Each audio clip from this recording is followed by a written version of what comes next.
السلام علیکم دوستو، ایک لمبا سفر کرنے کے بعد آج میں پہنچا ہوں ایک ایسے شہر میں کہ جس شہر کے اندر ہندوستان اور قرب و جوار کا بڑے سے بڑا بادشاہ بحیثیت فقیر آیا کرتا ہے، آ کر انہی گلیوں میں گھوما کرتا ہے، چاہے وہ اکبر ہو، چاہے وہ شاہ جہاں ہو، چاہے اورنگزیب ہو، جتنے بھی بڑے بڑے بادشاہ گزرے ہیں وہ تمام کے تمام انہی گلیوں کے اندر، جن کا آپ دیدار کر رہے ہیں، انہی گلیوں کے اندر فقیروں کی طرح گھوما کرتے تھے۔ اب اس شہر کے اندر یہ تمام بادشاہ کس وجہ سے آیا کرتے تھے؟ کیونکہ اصل حکومت ہندوستان کے اندر اگر کسی ذات کی ہے تو اس ذات کا مقام اسی شہر کے اندر موجود ہے، اور اسی ذات کو ہم اور آپ خواجہ معین الدین چشتی سلطان الہند کے نام سے جانا کرتے ہیں۔ السلام علیکم ناظرین، جیسا کہ آپ تمام کو معلوم ہی ہے کہ ہم لوگ رامپور سے چل کر آج اجمیر شریف کی درگاہ میں حاضر ہو چکے ہیں۔ تو یہاں کے کیا کیا مناظر ہیں آئیے آپ تمام لوگوں کو دکھاتے ہیں۔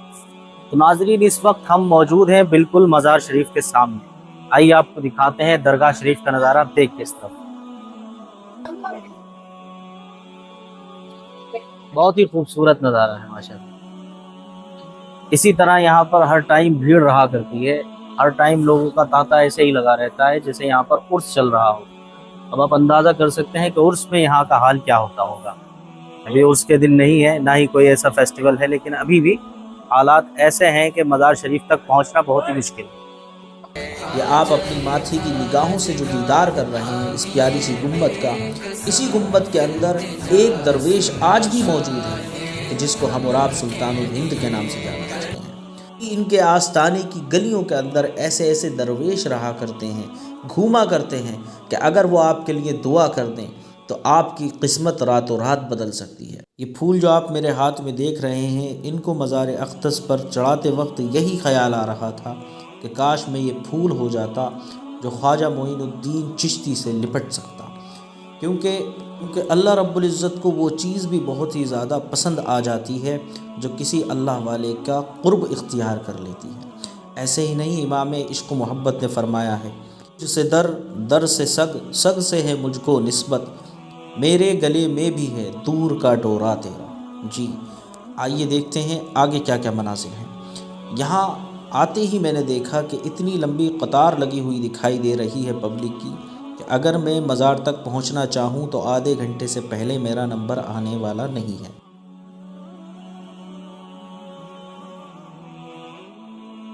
ہم نے باہر کھڑے ہو کر ہی مزار کے اندر جانے کا انتظار کیا، بہت سارے لوگ کھڑے ہوئے تھے اور بہت سارے لوگ یہاں پر اپنے اپنے دلوں کے اندر عقیدت و محبتوں کے ساتھ کچھ منتیں مرادیں لے کر کے آتے ہیں، اور جن کی منتیں مرادیں پوری ہو جاتی ہیں وہ بھی اس دربار میں دوبارہ سے حاضر ہو کر اللہ کا شکر ادا کیا کرتے ہیں، اور ساتھ ہی ساتھ خواجہ معین الدین چشتی کو سلام عرض کیا کرتے ہیں۔ سے باہر آ کر کے میں نے دیکھا کہ پبلک کو مزار کے ارد گرد سے ہٹا دیا گیا ہے اور ہر طرف پولیس کے مجھے جوان دکھائی دے رہے تھے، تو میں سمجھ گیا کہ کسی وی آئی پی کی انٹری ہونے والی ہے، لیکن مجھے اندازہ بھی نہیں تھا کہ یہاں پر جھارکھنڈ کے سی ایم صاحب آ رہے ہیں۔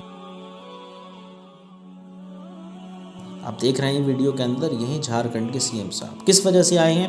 اسی وجہ سے آئے ہیں جیسے کہ میں نے آپ کو بتایا تھا کہ اس دربار کے اندر ہندوستان اور قرب و جوار کا بڑے سے بڑا بادشاہ فقیر بن کر آیا کرتا ہے۔ تو جھارکھنڈ کے سی ایم صاحب کہ جن کے پاس کسی بھی چیز کی کمی نہیں ہے، وہ بھی اس دربار میں حاضر ہوئے ہیں اپنی منتوں اور مرادوں کو لے کر۔ آئیے میں آپ کو دکھاتا ہوں کہ کس طرح سے وہ مزار شریف کے اندر گئے اور وہاں پر انہوں نے اپنی عقیدت کا اظہار کیا، اور جب وہ باہر نکل کر آ رہے تھے تو کیا مناظر تھے، آئیے میں آپ کو دکھاتا ہوں۔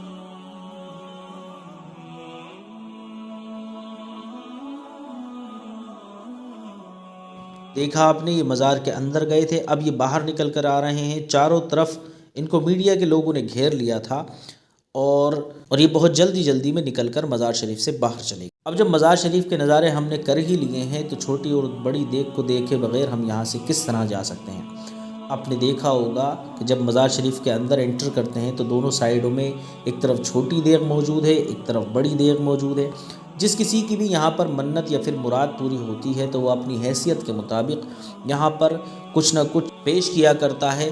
بہت سارے لوگ انہی دیگوں کے اندر پیسے ڈال رہے ہوتے ہیں، سونا چاندی ڈال رہے ہوتے ہیں، اور کبھی کبھی تو یہ بھی دیکھا جاتا ہے کہ ایک آدمی اس پوری دیگ کو پکوا دیا کرتا ہے اور غریبوں میں تقسیم کروا دیا کرتا ہے۔ یہ آپ دیکھ رہے ہیں، یہ ایک طرف بڑی دیگ ہے، ایک طرف چھوٹی۔ مزار شریف سے نکل کر ہم پہنچ گئے ہیں جسے لوگ 2.5 دن کا جھوپڑا کہا کرتے ہیں۔ لوگ اسے 2.5 دن کا جھوپڑا کہا کرتے ہیں، لیکن میں آج آپ کو بتانے کے لیے جا رہا ہوں کہ اس کی حقیقت کیا ہے، اور یہ اصل میں 2.5 دن کا جھوپڑا ہے یا پھر کچھ اور ہے۔ پہلے یہاں کے خوبصورت نظاروں کا آپ جائزہ لیجیے۔ السلام علیکم ناظرین، آپ دیکھ رہے ہیں کہ ہم پہنچ چکے ہیں 2.5 دن کے جھوپڑے پر۔ 2.5 دن کا جھوپڑا اس کو کہا جاتا ہے، لیکن یہ صرف ایک مسجد ہے۔ مسجد کا نظارہ آپ سامنے کر سکتے ہیں۔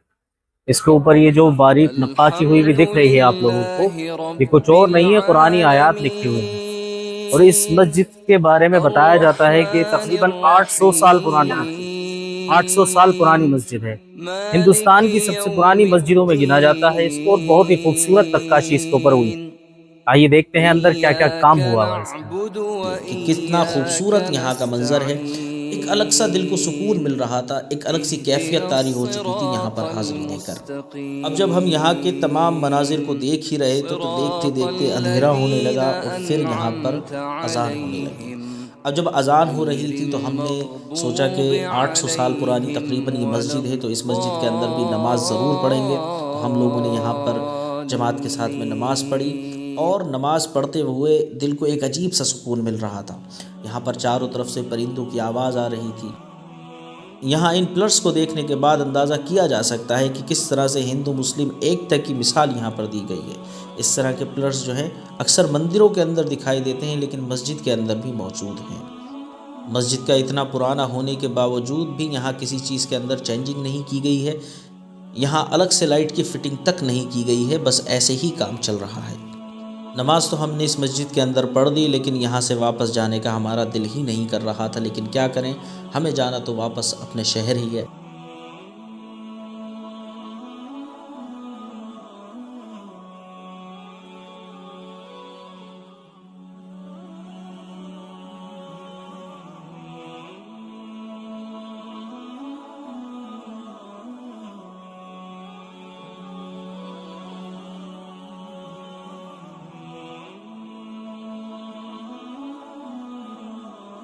جب یہاں سے واپس ہم مزار شریف پر آتے ہیں تو وہاں بھیڑ کو دیکھ کر ہماری آنکھیں کھلی کی کھلی رہیں، کیونکہ اتنی زیادہ پبلک جب یہاں پر عرس کے علاوہ دنوں کے اندر موجود ہے تو عرس کے دنوں میں یہاں کا حال کیا ہوا کرتا ہوگا۔ اور اب میں خوبصورت نظاروں کا آپ کو دیدار کرانے کے لیے جا رہا ہوں کہ رات کے اندر خواجہ معین الدین چشتی کا مزار کس طرح جگمگاتا ہے۔